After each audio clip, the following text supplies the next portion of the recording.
when you first meet a potential prospect, there is a certain number of touches, which are interactions, that you are probably going to need, based on percentages, in order to make a sale.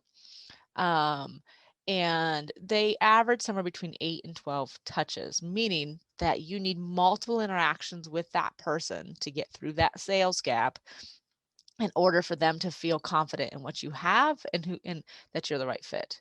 And most business people have no idea how to get they and they're thinking purely like direct. Okay, so I need to pitch them that many times, or I need to send them sales material. No, you need to be a person and interact with them, and also have some intentionality of the things that you're sharing. So that's where I like to say follow up really exists. Follow up is this concept of repeatable, regular, intentional interactions with people. A lot of times we think of follow up as simply someone has been interested in your product and now you follow up with them until you can make the close. But I say follow up begins the moment you meet somebody until the moment you decide you no longer wish to interact with that person. Everything in between is follow up. It's relationship building. Well, It's this gets me so excited to talk about this. So there's so many different flip sides of this coin too. So I would love to just talk about some of the things that I've seen and kind of how I share what to do, and then get your feedback. So if we can kind of think about this, like if you're listening to this right now, this is your mini coaching session on how to sell in a way that is good and that feels really good. So I think the first thing that people have to understand is there's really this, I think about it like a three-layer cake of sales, because usually people who need help with sales, they get one layer right, or maybe even two layers right, but you're missing something.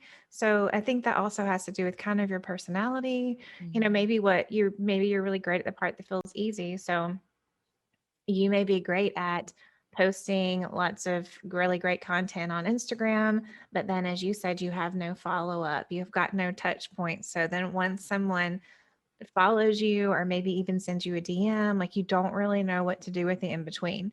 Mhm. You're that person, right? You need to work on your middle layer because you're never even going to get to that last layer because you haven't worked on those touch points. And then a lot of other people are also may think, well, I don't have a follow up problem because I get people to the very end, but then they're not converting. Mhm. I would say you still need to follow up because just because it's not a great fit right now doesn't mean that person is not still a hot lead. Oh, yes. Yeah. So then again, it could be a follow up there, or so you can look at the different places that you may feel like you're not getting sales and really get specific about what it is so you know what you can do. And you may be at the very top layer and you're just not generating enough lead. So the way that I like to talk to my clients about creating these touch points is to honestly get really specific and Mhm. actually make a plan. Like you said, have that intent, make a plan of when this happens, then I do this. And when this happens, then I do that. Because that takes away the decision making where you're like, well, I'll just put this off another day and never do it. Or all those fears that come up like, oh my gosh, what am I saying to this person? Are they going to buy? Are they not going to buy? Are they going to think this is stupid? I'm probably bothering them. Maybe I shouldn't do this, right? All of that kind of stuff.